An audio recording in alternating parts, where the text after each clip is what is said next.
আসসালামু আলাইকুম। New commerce কোচিংয়ের পক্ষ থেকে আমি নাজমুল হাসান শরীফ সবাইকে জানাই আন্তরিক শুভেচ্ছা এবং অভিনন্দন। নিউ কমার্স কোচিংয়ের ধারাবাহিক প্রক্রিয়ার আজকের আলোচনার বিষয় হচ্ছে 2021 সালের এইচএসসি পরীক্ষার্থীদের অ্যাসাইনমেন্টের সমাধান। তো আজকে আমি যেই অ্যাসাইনমেন্টটি সমাধান করে দিব, এই অ্যাসাইনমেন্টটি হচ্ছে ব্যবসায় সংগঠন ও ব্যবস্থাপনার 1 নাম্বার অ্যাসাইনমেন্ট। তোমরা সবাই অবগত আছো যে প্রথম সপ্তাহে ব্যবসায় সংগঠন ও ব্যবস্থাপনার 1 নাম্বার অ্যাসাইনমেন্টটি জমা দিতে হবে। তো এই ধারাবাহিকতার লক্ষ্যে এই অ্যাসাইনমেন্টটি এখন সমাধান করে দিব। তাহলে চলো শুরু করা যাক। দেখো, এই জায়গায় আমি একটা প্রশ্ন নিয়ে রাখছি। তো এই প্রশ্নটা একটু ঘোলা দেখা যাইতেছে, কারণ আমরা যখন প্রিন্ট করছি তখনই এই অবস্থা ছিল। তো এখন আমি পড়ব, তোমরা একটু কষ্ট করে বুঝে নিও। প্রিয় শিক্ষার্থীরা, এই যে অ্যাসাইনমেন্টটা হচ্ছে ব্যবসা সংগঠন ও ব্যবস্থাপনার প্রথম পত্রের প্রথম অধ্যায় থেকে দিয়েছে। অধ্যায়টির নাম কি? ব্যবসার মৌলিক ধারণা। এখন দেখো, এই জায়গায় অ্যাসাইনমেন্টের যে সহায়ক তথ্যটা বলছে, একটি দেশের অর্থনীতি ও জনগোষ্ঠীর জীবনযাত্রার মান উন্নয়নে মুখ্য চালিকা শক্তি হলো ব্যবসা। উক্তিটির তাৎপর্য ব্যাখ্যা করো বা বিশ্লেষণ করো। এখন আমাদের যেটা করতে হবে সেটা হচ্ছে আমাদেরকে নির্দেশনার দিকে তাকাতে হবে, কারণ নির্দেশনা অনুযায়ী আমাদেরকে সমাধান করতে হবে। কারণ আমরা যেটা সমাধান করব, এই সমাধানের ভিতরে যদি নির্দেশনার কথাগুলো না থাকে তাহলে কিন্তু আমরা ফুল মার্কস পাবো না। তো প্রিয় শিক্ষার্থীরা দেখো, নির্দেশনাগুলো বলছে ব্যবসার ধারণা উদাহরণসহ ব্যাখ্যা করতে হবে। এরপরে দেখো 2 নম্বরে ব্যবসার আওতা বর্ণনা করতে হবে, ব্যবসার কার্যাবলী বর্ণনা করতে হবে, অর্থনীতি ও জীবনযাত্রার মান উন্নয়নে মুখ্য চালিকা শক্তি হিসেবে ব্যবসা কীভাবে ভূমিকা রাখে তা ব্যাখ্যা করতে হবে। এবার আসো নির্দেশক। ক নাম্বার, ব্যবসার ধারণা। এই যে ব্যবসার ধারণাটা আমরা সমাধান করব, তখন সমাধান করার সময় আমরা পারদর্শিতার মাত্রাটা একটু লক্ষ্য করব, যে আমরা যদি এটা থেকে 4 নাম্বার পেতে চাই তাহলে কোন কোন জিনিস আমাদেরকে লিখতে হবে। দেখো, পারদর্শিতার মাত্রায় বলছে উদাহরণ সহ ব্যবসার ধারণা সঠিকভাবে ব্যাখ্যা করতে হবে। খ নাম্বার প্রশ্ন, ব্যবসার আওতা। তো এইটা দেখো, যদি এই ব্যবসার আওতার ভিতরে কি কি থাকতে হবে। ব্যবসার আওতার ছকসহ শিল্প, বাণিজ্য ও প্রত্যক্ষ সেবা ব্যাখ্যা করতে হবে। তারপরে ব্যবসার কার্যাবলী, দেখো কোন জিনিসটা থাকতে হবে এটার ভিতরে। ব্যবসার 8টি কার্যাবলী সঠিকভাবে লিখতে হবে। তারপরে দেখো, দেশের অর্থনীতি ও জনগোষ্ঠীর জীবনযাত্রার মান উন্নয়নে মুখ্য চালিকা শক্তি হিসাবে ব্যবসার ভূমিকা নিরূপণ। এটা যখন আমরা সমাধান করব, তার ভিতরে আমরা কোন কোন জিনিসগুলো অন্তর্ভুক্ত করব। দেখো, এই জায়গায় বলে দিছে ব্যবসায় কমপক্ষে 7টি অর্থনৈতিক গুরুত্ব এবং জীবনযাত্রার মান উন্নয়নে 5টি কারণ যথাযথভাবে ব্যাখ্যা করতে হবে। এই হচ্ছে প্রশ্নের ধারণা। এবার আসো আমরা চলে যাই সমাধানে। তো প্রিয় শিক্ষার্থীরা, কভার পেজের পরে তোমরা এইরকম একটা পেজ দিবে, কারণ এই জায়গায় আমি যেই বিষয়গুলো সমাধান করব, মানে শিরোনামটা, ওই শিরোনামটা এই জায়গায় তুলে ধরছি। দেখো, ক্রমিক নং আলোচ্য বিষয়, আর এই পৃষ্ঠা নাম্বারটা না দিলেও হবে।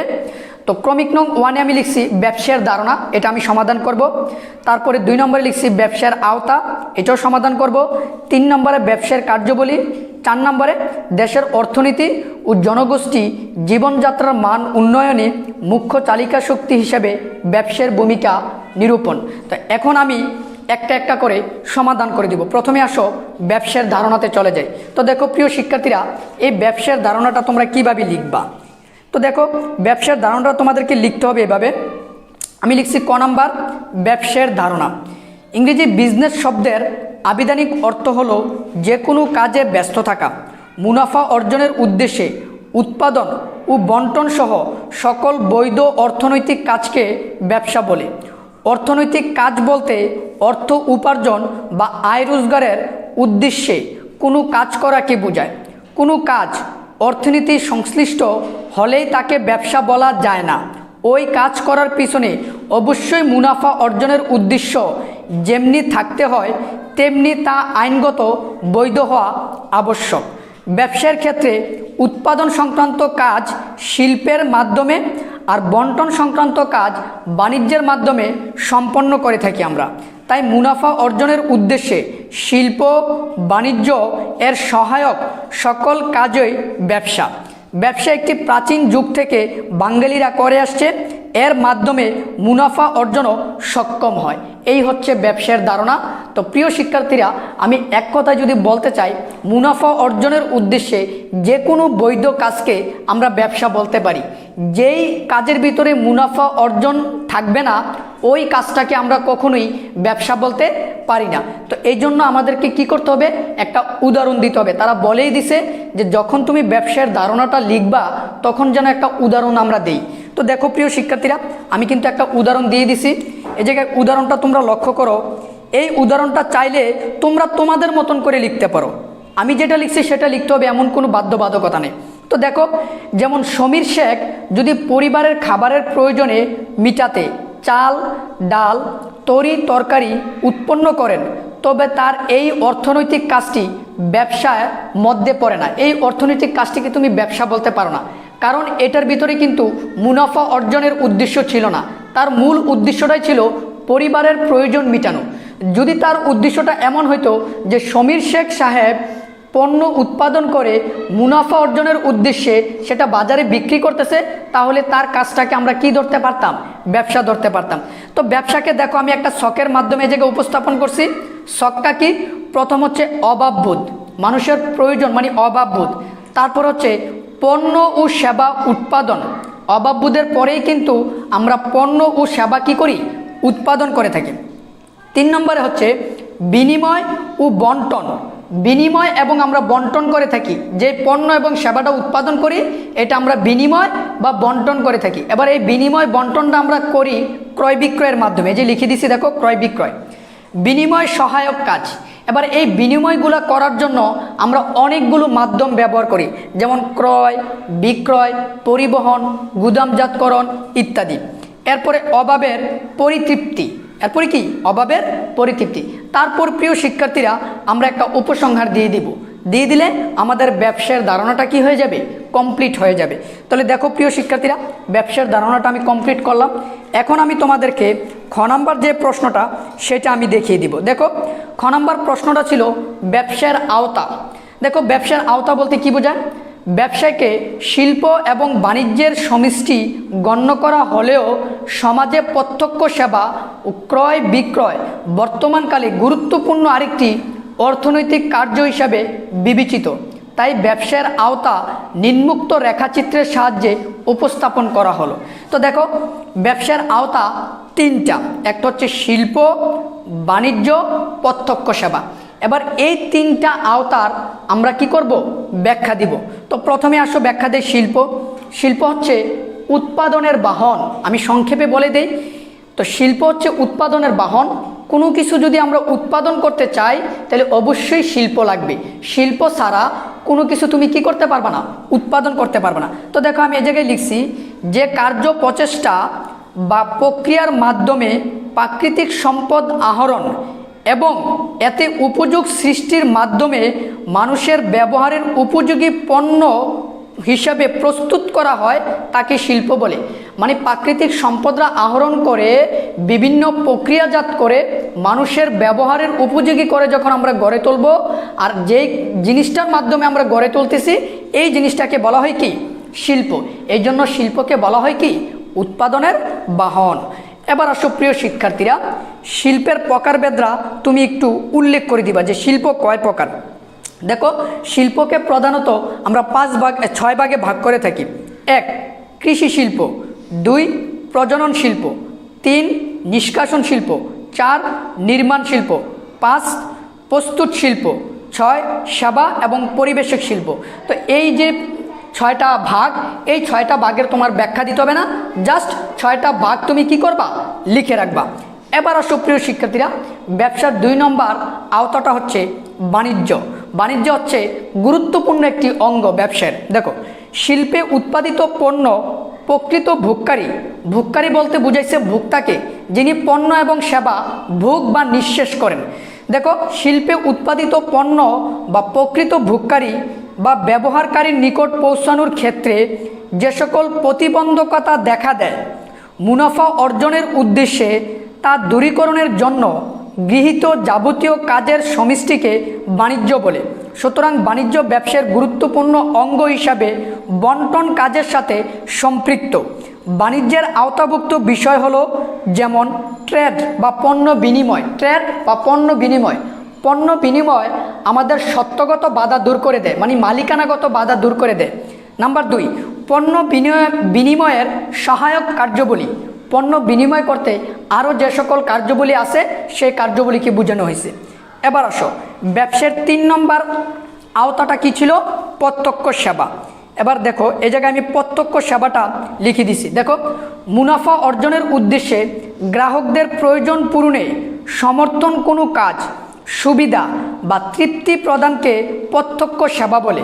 ব্যবসা বর্তমান বিশ্বে সভ্যতার একটি ব্যাপক আওতা বিশিষ্ট অর্থনৈতিক কর্মকাণ্ডের সমষ্টি।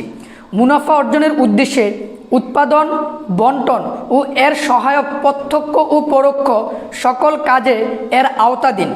ব্যবসা কার্যকলাপকে বাদ দিয়ে তাই বর্তমানকালে মানুষের অর্থনৈতিক কর্মকাণ্ডকে চিন্তা করা যায় না। যেমন অর্থ উপার্জনের উদ্দেশ্যে স্বাধীন পেশায় নিয়োজিত ডাক্তার, উকিল, প্রকৌশলী, পেশাজীবীগণ প্রত্যক্ষভাবে সেবাকর্ম বিক্রয় করে থাকেন। তারা প্রত্যক্ষভাবে সেবাকর্ম বিক্রয় করে থাকেন, মানে অর্থের বিনিময়ে সেবাটা তারা কি করে থাকেন? বিক্রয় করে থাকেন। তো এইভাবে তোমরা প্রত্যক্ষ সেবাটার কি করবা? বিবরণ দিবা। এবার আসো প্রিয় শিক্ষার্থীরা, আমরা চলে যাই ব্যবসার কার্যাবলী। দেখো, ব্যবসার কার্যাবলী যখন আমরা সমাধান করব তখন অবশ্যই আমাদেরকে মনে রাখতে হবে যতগুলো কার্যাবলী আছে ওই কার্যাবলীর মধ্য হতে আমাদেরকে 8টা কার্যাবলীর বিবরণ দিতে হবে। তো এবার তোমার যেই কোনো 8টা কার্যাবলীর বিবরণ তুমি কি করতে পারো? দিতে পারো। তো আমি প্রথমে একটা সংজ্ঞা দিয়ে দিছি, তোমরা এই সংজ্ঞাটা দিয়ে দিবা। দেখো, আমি লিখছি, মুনাফা অর্জনের উদ্দেশ্যে পণ্যদ্রব্য ও সেবাকর্ম উৎপাদন, বন্টন ও তথ্য সংশ্লিষ্ট যাবতীয় কাজে ব্যবসায় কার্যকলাপ হিসাবে গণ্য। একজন ব্যবসায়ী কী কাজ করবেন তা তার ব্যবসায়ের প্রকৃতির উপর নির্ভর করে। তবে সাধারণভাবে ব্যবসার যে সকল কাজ লক্ষণীয় নিম্নে তা আলোচনা করা হলো। 1, উৎপাদন। তো দেখো, ব্যবসা কার্যাবলীর প্রথম ধাপটাই হচ্ছে উৎপাদন। আমরা জানি উৎপাদন ছাড়া তো আমরা ব্যবসা করতেই পারবো না। উৎপাদন ব্যবসার প্রথম এবং মূল কাজ। একজন ব্যবসায়ী বা শিল্প মালিক বিক্রয়ের উদ্দেশ্য নিয়ে পণ্য বা সেবা সামগ্রী উৎপাদন করে। উৎপাদন বলতে এক্ষেত্রে বিনিয়োগযোগ্য নতুন উপযোগ সৃষ্টিকে বোঝায়, যা ক্রেতাদের মধ্যে ক্রয়ের আগ্রহ সৃষ্টি করে। তারপর হচ্ছে ক্রয় বিক্রয়। প্রিয় শিক্ষার্থীরা, উৎপাদন করার পর আমাদেরকে পণ্যটা গ্রাহকদের কাছে কি করতে হবে? ক্রয় বিক্রয় করতে হবে। আর এই যে ক্রয় বিক্রয়ের কাজটা, এটাকে বলা হয় বাণিজ্য বা ট্রেড, বিনিময়। এবার আসো, 2 নম্বর কার্যাবলীটা তো বুঝিয়ে দিলাম, ক্রয় বিক্রয়। এবার আমি চলে যাব 3 নম্বর কার্যাবলীতে। তো দেখো প্রিয় শিক্ষার্থীরা, ক্রয় বিক্রয়ের আরও একটু অংশ এই জায়গায় আছে, তোমরা লিখে নিবে, আমি আর পড়লাম না। তারপর হচ্ছে 3 নম্বর কার্যাবলী, অর্থ সংস্থান।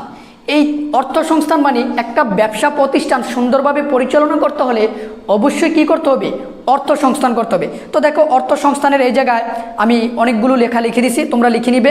অর্থ সংস্থানটা আমরা স্বল্পমেয়াদী উৎস থেকে করতে পারি, আবার দীর্ঘমেয়াদী উৎস থেকে করতে পারি। এটা নির্ভর করবে আমার প্রতিষ্ঠান কেমন অর্থের প্রয়োজন, কি স্বল্পমেয়াদী নাকি দীর্ঘমেয়াদী। যদি স্বল্পমেয়াদী হয় তাহলে আমি স্বল্পমেয়াদী উৎস থেকে অর্থ সংগ্রহ করব, আর যদি দীর্ঘমেয়াদী হয় তাহলে দীর্ঘমেয়াদী উৎস থেকে অর্থ আমি কি করব? সংগ্রহ করব। এবার সুপ্রিয় শিক্ষার্থীরা, আমরা চলে যাব 4 নম্বর কার্যাবলীতে। 4 নম্বর কার্যাবলী হচ্ছে কি? ঝুঁকি গ্রহণ। আমরা এটা সবাই খুব ভালো করে জানি যে ব্যবসার সাথে ঝুঁকি জড়িত আছে। তুমি যেখানে লাভ আছে সেখানে ঝুঁকি অবশ্যই থাকবে। তো দেখো, ঝুঁকি কি বলছে? ঝুঁকি হলো আর্থিক ক্ষতির সম্ভাবনা। মানুষের জীবন ও সম্পত্তিকে ঘিরে ঝুঁকি এবং অনিশ্চয়তা বিদ্যমান। ব্যবসায়ের ক্ষেত্রে এই ক্ষতির সম্ভাবনা অনেক বেশি।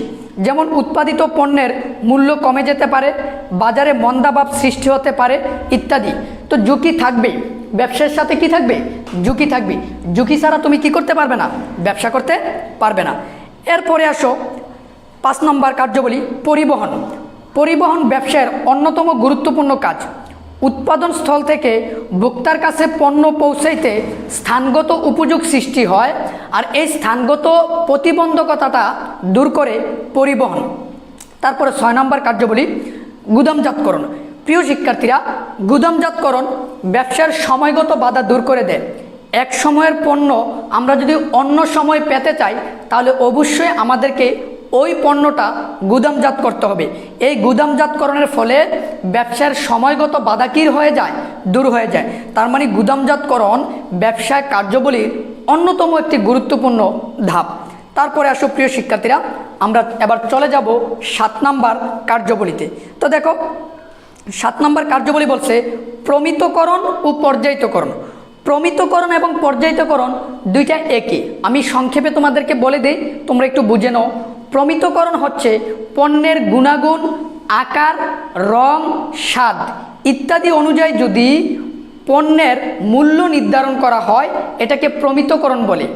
আবার পণ্যের গুণ, রং, আকার, স্বাদ ইত্যাদি অনুযায়ী যদি আমরা পণ্যকে বিভিন্ন শ্রেণীতে ভাগ করি তখন এটাকে বলা হয় পর্যায়িতকরণ। তো দেখো আমি এই জায়গায় লিখে দিয়েছি খুব সুন্দর করে, প্রমিতকরণ ও পর্যায়িতকরণ। তোমরা চাইলে এটাও লিখতে পারো অথবা তোমরা নিজের ভাষায় লিখতে পারো যে পণ্যের গুণাগুণ, রং, আকার, স্বাদ ইত্যাদি অনুযায়ী যদি আমরা পণ্যের মূল্য নির্ধারণ করি এটা হচ্ছে প্রমিতকরণ। আর পণ্যের গুণাগুণ, রং, স্বাদ, আকার ইত্যাদি অনুযায়ী যদি শ্রেণীবিভাগ করি এটাকে বলে পর্যায়িতকরণ। এবার আসো ব্যবসায় কার্যাবলীর সর্বশেষ ধাপটা মরুকীকরণ। আমরা জানি মরুকীকরণ কি, একটা পণ্যকে অন্য পণ্য থেকে আলাদা করার জন্য বা নষ্ট থেকে বাঁচানোর জন্য পণ্যের উপরে যে আলাদা আবরণ সৃষ্টি করি তাকে মরুকীকরণ বলে। তো আমি আমার নিজের ভাষায় বললাম, আমি আবার এই জায়গায় বইয়ের ভাষাও লিখছি, তো তোমরা চাইলে নিজের ভাষায় লিখতে পারো। মরুকীকরণের মেইন হচ্ছে পণ্যকে আকর্ষণীয় করে তোলা, সৌন্দর্য বৃদ্ধি করা। তো এইভাবে তোমরা 8টা কার্যাবলী কি করবা, ব্যাখ্যা করবা। তো প্রিয় শিক্ষার্থীরা দেখো 8টা কার্যাবলী ব্যাখ্যা করার পর আমাদের তারপরে যে প্রশ্নটা সেটা হচ্ছে ব্যবসার 7টি অর্থনৈতিক গুরুত্ব। দেখো ব্যবসার 7টি অর্থনৈতিক গুরুত্ব কি কি। 1, সম্পদের উপযুক্ত ব্যবহার। দেখো সম্পদের উপযুক্ত ব্যবহার কিভাবে, বাংলাদেশের প্রাকৃতিক ও অপ্রাকৃতিক নানা ধরনের সম্পদের যথাযথ ব্যবহার ব্যবসায় গুরুত্বপূর্ণ ভূমিকা রাখে। বাংলাদেশে প্রাকৃতিক সম্পদ বলো, অপ্রাকৃতিক সম্পদ বলো, এই সম্পদগুলো যথাযথ ব্যবহারের জন্য ব্যবসা গুরুত্বপূর্ণ কি করে, ভূমিকা পালন করে। প্রাকৃতিক গ্যাসের বাণিজ্যিক ব্যবহার, কৃষিভিত্তিক শিল্প গঠন ও বনজ সম্পদ, জনশক্তি ইত্যাদি কার্যকর ব্যবহারের মাধ্যমে ব্যবসা দেশের অর্থনৈতিক উন্নয়নে ভূমিকা রেখে চলছে। এবার 2 নম্বর গুরুত্বটা দেখো, ব্যক্তিগত ও জাতীয় আয় বৃদ্ধি। যদি আমরা ব্যবসা করি তাহলে আমার ব্যক্তিগত আয় যেমন বৃদ্ধি পাবে ঠিক আমাদের জাতীয় আয়ও কি বৃদ্ধি পাবে। দেখো আমি কি লিখছি, দেখো প্রকট বেকার সমস্যার এ দেশে ব্যাপক মানুষ ব্যবসার বিভিন্ন শাখায় যেমন মালিক, কর্মী, সরবরাহকারী, সেবাদানকারী, ঋণদাতা ইত্যাদি নানা কাজে নিয়োজিত থাকে। ফলে তাদের আয় রোজগার বৃদ্ধি পায়। এতে সামগ্রিক ও জাতীয় উৎপাদনের পরিমাণও বাড়ে। যেমন নিজের আয় বাড়বে ঠিক জাতীয় আয়ও কি বাড়বে। তারপরে 3 নম্বর গুরুত্বটা দেখো, জাতীয় অর্থনৈতিক প্রবৃদ্ধির উন্নয়ন। খেয়াল করো প্রিয় শিক্ষার্থীরা, এটা কি বলছে, জাতীয় অর্থনৈতিক ও প্রবৃদ্ধির উন্নয়ন। অর্থনৈতিক ও প্রবৃদ্ধির সাথে জাতীয় উৎপাদনের সম্পর্ক বিদ্যমান। বাংলাদেশে 2016 এবং 17 মে অর্থনৈতিক প্রবৃদ্ধি 7.28% ঘটেছে। তাতে শিল্প ও সেবা খাতের অবদান ছিল 85.17%। তারপরে দেখো প্রিয় শিক্ষার্থীরা, এরপরের যে গুরুত্বটা সেই গুরুত্বটা আমি এখন ব্যাখ্যা করি, তোমরা একটু মনোযোগ দাও। সেটা হচ্ছে সঞ্চয়ে উৎসাহ দান। সঞ্চয়ে উৎসাহ দান, ব্যবসা সবসময় নতুন বিনিয়োগ প্রত্যাশা করে, এছাড়া নতুন ব্যবসা গঠনে পুঁজির প্রয়োজন হয়। তাই এরূপ প্রত্যাশা ও প্রয়োজন সঞ্চয়কে উৎসাহিত করে। যখন আমরা একটা ব্যবসা গড়ে তুলতে যাব তখন অবশ্যই আমার কি প্রয়োজন, মূলধন প্রয়োজন। আর এই মূলধনটা গঠন করতে আমরা কিছু কিছু করে কি করতে থাকি, সঞ্চয় করে থাকি। তার এই যে অল্প অল্প করে আমরা সঞ্চয় করব, একটা সময় ওই সঞ্চয়ের টাকাটা বিরাট একটা মূলধনে পরিণত হবে, তখন আমরা সেই মূলধনটা ব্যবসায় কি করতে পারবো, বিনিয়োগ করতে পারবো। তারপর আসো মূলধন গঠন ও সদ্ব্যবহার। ওই যে সঞ্চয় করার পর যেই টাকাটা মূলধনে পরিণত হবে, মূলধনে গঠন করব আমরা, এবার ওই মূলধনটাকে আমি সঠিক জায়গায় যদি ব্যবহার করতে পারি সেটাকে বলা হয়েছে সদ্ব্যবহার। মানে আমার কাছে যে মূলধনটা থাকবে ওই মূলধনটা আমি চাইলে যে কোনো জায়গায় বিনিয়োগ করতে পারি না। আমি এমন একটা নির্দিষ্ট জায়গায় বিনিয়োগ করব যেখান থেকে আমার প্রতিষ্ঠানের মানে ব্যবসায়ের সর্বোচ্চ লাভ বা মুনাফা হয়। এবার আসো সরকারের রাজস্ব বৃদ্ধি। প্রিয় শিক্ষার্থীরা, এটা একটা অর্থনৈতিক গুরুত্ব। সরকারের রাজস্ব বৃদ্ধি কিভাবে? বাংলাদেশের সরকারের রাজস্ব আয়ের মূল উৎস হলো দেশের ব্যবসায় খাত। 2016 ও 17 সালে অর্জিত মোট রাজস্বের 35.78% ভ্যাট, 11.42% আমদানি শুল্ক এবং 17.31% সম্পর্ক শুল্ক খাত থেকে এসেছে। তাই সরকারের অর্থনৈতিক বুনিয়াদ দেশের ব্যবসা খাতের উপর নির্ভরশীল বলা চলে। প্রিয় শিক্ষার্থীরা, আমাদের আরও একটা গুরুত্ব রয়ে গেছে, দেখো সেটা হচ্ছে কর্মসংস্থানের সুযোগ বৃদ্ধি। অবশ্যই এটা গুরুত্বপূর্ণ, কারণ আমরা যখন বড় বড় ব্যবসা শিল্প স্থাপন করব ওই জায়গায় কর্মসংস্থানের অনেক সুযোগ সৃষ্টি হবে। আমরা সবাই জানি বাংলাদেশ একটি বিশাল জনসংখ্যার দেশ, আর এই জনসংখ্যার বেশিরভাগ মানুষই বেকার। আর এই বেকার সমস্যার সমাধান করতে হলে আমাদেরকে কি করতে হবে? আত্মকর্মসংস্থান গড়ে তুলতে হবে, মানে ব্যবসা গড়ে তুলতে হবে। আর ওই ব্যবসা যদি আমরা গড়ে তুলি তাহলে অবশ্যই আমাদের কি হবে? কর্মসংস্থানের সুযোগ সৃষ্টি হবে। তো এই ছিল আমাদের গুরুত্ব। এবার আসো জীবনযাত্রার মান উন্নয়নে 5টি কারণ যথাযথভাবে ব্যাখ্যা করতে হবে। আমরা তো 7টি গুরুত্ব ব্যাখ্যা করলাম, এবার আমাকে 5টি কারণ মানে জীবনযাত্রার মান আমাদের কিভাবে উন্নয়ন হয়েছে এই জন্য আমরা 5টি কারণ এখন কি করব? ব্যাখ্যা করব। 1, কর্মসংস্থান। একটু আগেই বললাম আমাদের প্রথম হচ্ছে আমাদের কর্মসংস্থানের সুযোগ সৃষ্টি হয়েছে। এই যে দেখো, একটি দেশে অসংখ্য ব্যবসা প্রতিষ্ঠান ও অর্থনৈতিক অগ্রগতিকে অবদান রাখে। এসব প্রতিষ্ঠান শত শত লোকের কর্মসংস্থান হয়। সুতরাং ব্যবসা কর্মসংস্থানের মাধ্যমে অর্থনৈতিক উন্নতির যাত্রাপথকে নির্বিঘ্নে করার প্রয়াস চালায়। এবার আসো 2 নম্বর জীবনযাত্রার মান উন্নয়নের কারণটা, পণ্য সরবরাহ। সমাজে বসবাসরত মানুষের দৈনন্দিন চাহিদা পূরণের জন্য প্রয়োজনীয় মানসম্মত পণ্যদ্রব্য ও সেবা সরবরাহ নিশ্চিতকরণের মাধ্যমে ব্যবসা কার্যক্রম পরিচালিত হয়। সমাজে যে সকল মানুষ থাকে তাদের দৈনন্দিন যে চাহিদা, ওই চাহিদাটা পূরণ করে কে? ব্যবসা। তাদের নিত্য প্রয়োজনে যে পণ্য দ্রব্যগুলো সেগুলো কিন্তু ব্যবসা পূরণ করে থাকে। এবার আসো 3 নম্বর কারণটা আমরা পড়ব। 3 নম্বর কারণটা হচ্ছে, প্রিয় শিক্ষার্থীরা দেখো, পণ্যের মান উন্নয়ন। ব্যবসার আধুনিকায়নের সাথে সাথে উৎপাদিত পণ্যের মান বৃদ্ধির প্রচেষ্টা চালানো হয়। নির্ধারিত পণ্য গুণে মানে উত্তম হলে ভোক্তারা যথেষ্ট উপকৃত হয়।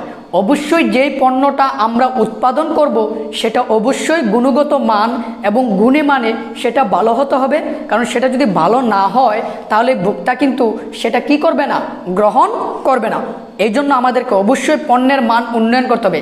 আর পণ্যের মান যদি আমরা উন্নয়ন করি তাহলে অবশ্যই আমাদের জীবনযাত্রার মান কি হবে? উন্নয়ন হবে। তারপরে মূল্যের স্থিতিশীলতা রক্ষা। প্রিয় শিক্ষার্থীরা, মূল্যের স্থিতিশীলতা রক্ষা কি? দেখো, দ্রব্যমূল্য বেশি উঠানামা করলে মানুষের জীবনযাত্রা অসহনীয় হয়ে ওঠে।